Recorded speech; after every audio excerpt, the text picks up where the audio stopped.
الظل وكبره تکبیرا۔ محترم دوستوں اور بزرگوں، اللہ رب العزت کی مقدس مطہر کتاب قرآن مجید فرقان حمید سے ایک آیت مبارکہ تلاوت کی ہے۔ بارگاہ رب العالمین میں التجا ہے کہ رب العالمین مختصر وقت میں اس کا معنی مفہوم صحیح بیان کرنے کی توفیق عطا فرمائے۔ جو کچھ کہا اور سنا جائے ہم سب کو اللہ رب العالمین اس پر عمل کی توفیق عطا فرمائے۔ شعبان کا مہینہ گزر رہا ہے۔ اس ماہ مبارکہ میں حضور اقدس صلی اللہ علیہ وسلم نے اپنی امت کو جن چیزوں سے آگاہ فرمایا ہے، امت کو بھی چاہیے کہ ان کو یاد رکھیں اور اعمال صالح کی طرف بڑھتے رہیں، تاکہ انسان کے موت کی بعد کی جو زندگی ہے اس میں کامیاب ہو سکے اور اللہ جل شانہ سے انعام حاصل کر سکے۔ قرآن کریم کی ان آیات میں اللہ جل شانہ کا ارشاد ہے، حامیم والکتاب المبین انا انزلناہ فی لیلۃ مبارکۃ انا کنا منذرین فیہا یفرق کل امر حکیم امرا من عندنا انا کنا مرسلین رحمتا من ربک انہ هو السمیع العلیم۔ فرمایا قسم ہے اس واضح کتاب کی کہ ہم نے اس کو ایک بابرکت رات نازل کیا ہے، ہم لوگوں کو باخبر اور آگاہ رکھنے والے تھے۔ ہر مبنی بر حکمت کام اس رات طے کر دیا جاتا ہے اور اس کے حکم کے مطابق جو حکم ہماری جناب سے صادر ہوتا ہے، بے شک ہم ہی بھیجنے والے ہیں۔ آپ کے رب کی شفقت اور مہربانی وجہ اس کے کہ بے شک وہ بڑا سننے والا ہے اور جاننے والا ہے۔ تو میرے محترم دوستوں اور بزرگوں، اس آیت کریمہ میں اللہ جل شانہ نے جس رات کو قرآن کریم نازل کیا اس کو بابرکت رات بتایا ہے، اور اس بات سے بھی آگاہ کیا کہ بے شک ہم اس سے باخبر ہیں، جو کچھ ہم نے اتارا ہے اور جو کچھ لوگوں کے پاس جو ہے جبرائیل امین امانت دار فرشتہ لے کر آیا ہے، اور فرمایا کہ اللہ جل شانہ کا ہر حکم جو ہے، فرمایا اس میں جو حکمت ہے اور جو اس کے اندر جو ہے پوشیدہ چیزیں ہیں اس کو اللہ جاننے والے ہیں۔ فرمایا اس کے حکم کے مطابق اللہ جل شانہ فرما رہے ہیں کہ ہماری جناب سے جو کچھ صادر ہوتا ہے بے شک ہم ہی بھیجنے والے ہیں، اور آپ کے رب کی شفقت اور مہربانی فرمایا وہ بہت زیادہ ہے، اس وجہ سے فرمایا کہ وہ سننے والا بھی ہے اور جاننے والا بھی ہے۔ تو میرے محترم دوستوں اور بزرگوں، اس آیت کریمہ میں اللہ جل شانہ نے ابن آدم کو جن چیزوں سے آگاہ کیا ہے انہیں جو ہے فرمایا اچھی طریقے سے جاننا چاہیے اور سننا چاہیے، اور جن اعمال خیر کی طرف رغبت دلوائی ہے ان اعمال خیر کو بھی فرمایا یاد بھی رکھنا چاہیے اور عمل میں بھی لانا چاہیے۔ فرمایا کہ شعبان جو ہے اسلامی مہینوں کے اعتبار سے موجودہ مہینہ شعبان المعظم کا ہے، یہ عبادت اور مغفرت کا مہینہ ہے۔ اس مبارک مہینے کی برکات بے حد ہیں اور بے شمار ہیں۔ وہ مقدس مہینہ ہے جس کی خیر و برکت سے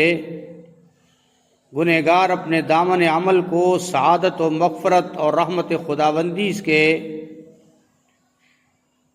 فرمایا جوہر سے بھر سکتے ہیں۔ اس مہینے کی معرفت اپنے نامہ اعمال کو گناہوں کی سیاہی سے دھو کر تجلیات اور انوارات خداوندی کو بآسانی حاصل کر سکتے ہیں۔ تو فرمایا کہ اس جو ہے شعبان کے مہینے کی فضیلت اور پھر اس کے اندر جو رات گزری ہے شب برات، اس کی فضیلت کا بیان بھی فرمایا۔ آپ حضرات کے سامنے میں کچھ رکھنا چاہتا ہوں۔ فرمایا اللہ جل شانہ کے محبوب پیغمبر نے کہ رجب میرا مہینہ ہے اور شعبان خدا کا مہینہ ہے اور رمضان میری امت کا مہینہ ہے۔ یعنی رجب میرا مہینہ ہے اور شعبان خدا کا مہینہ ہے اور رمضان میری امت کا مہینہ ہے۔ حضرت انس بن مالک رضی اللہ تعالیٰ عنہ سے مروی ہے، حضور صلی اللہ علیہ وسلم نے ارشاد فرمایا، شعبان کی فضیلت تمام مہینوں پر ایسی ہے جیسے تمام انبیاء کرام پر میری فضیلت ہے، اور دوسرے مہینوں پر رمضان کی فضیلت ایسی ہے جیسے تمام کائنات پر اللہ جل شانہ کی فضیلت ہے۔ ایک روایت میں یہ بھی ہے، سرور کائنات صلی اللہ علیہ وسلم نے ارشاد فرمایا، رجب اور رمضان کے درمیان شعبان ایک ایسا مہینہ ہے جس کے فضائل کا لوگوں کو علم نہیں ہے۔ فرمایا اس مہینے بندوں کے اعمال اللہ جل شانہ تک پہنچائے جاتے ہیں۔ ثابت ہوا کہ رجب اور شعبان اور رمضان تینوں مہینوں کا آپس میں گہرا تعلق ہے۔ شعبان کو خصوصی اہمیت اور فضیلت اس لیے حاصل ہے کہ یہ مہینہ رجب اور رمضان کے درمیان پل کا کام دیتا ہے۔ حضرت انس رضی اللہ تعالیٰ عنہ سے دوسری روایت ہے، رسول خدا صلی اللہ علیہ وسلم کے اصحاب رجب کا چاند دیکھ لیتے تو قرآن مجید کی تلاوت میں لگ جاتے، اور مسلمان اپنے مال سے زکوٰۃ نکالتے، صدقہ خیرات کا اہتمام کیا جاتا، حکام یعنی جو بادشاہ تھے یا خلیفہ تھے قیدیوں کو طلب کرتے، جس پر حد کا اطلاق ہوتا اس کو سزا دیتے اور اس کی سزا کا اعلان کیا جاتا، اور بے گناہوں کو معاف کر کے باعزت بری کر دیا جاتا تھا، اور بیپاری حضرات اپنا قرض ادا کرتے اور دوسروں سے اپنا حق وصول کرتے تاکہ لین دین صاف ہو جائے۔ آپ نے روزمرہ زندگی کے مشاہدہ کیا ہوگا کہ جب ہمارے ہاں کسی عزیز ترین مہمان کا آنا ہوتا ہے تو اس کی آمد سے پہلے ہم چاہتے ہیں کہ اتنے اپنے مہمان کی شیان شان استقبال کی تیاری کریں۔ تو فرمایا ثانیاً ہم ذہنی طور پر فارغ ہو جائیں اور اس مہمان کی خاطر خواہ اور عزت اور اکرام کیا جا سکے۔ جناب رسالت مآب صلی اللہ علیہ وسلم اور صحابہ کرام بھی رمضان المبارک کی آمد سے پہلے فرمایا کہ مہمان کے مہینے کے استقبال کے اہتمام کے لیے کمر بستہ ہو جایا کرتے تھے۔ رمضان المبارک کا اکرام صحیح معنوں میں تب ہی ممکن ہے کہ ہم اس مبارک مہینے کی آمد سے پہلے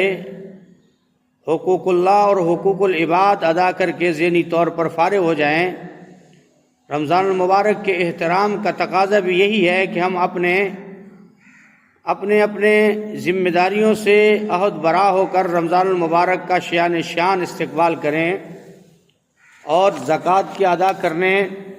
صدقہ خیرات اور غریبوں اور مساکین میں تقسیم کریں، اور یہ حکمت بھی اس میں کار فرما ہے، رمضان المبارک کے لیے سامان خورد و نوش کا انتظام کر سکیں۔ یہ تمام باتیں اس بات کی غمازی کرتی ہیں کہ رجب شعبان در حقیقت استقبال کے مہینے ہیں، اس لیے آقا انعامدار صلی اللہ علیہ وسلم نے رجب اور شعبان میں برکت کی دعا فرمائی ہے، اور رمضان تک سلامتی اور عافیت طلب فرمائی ہے۔ تو میرے محترم دوستوں اور بزرگ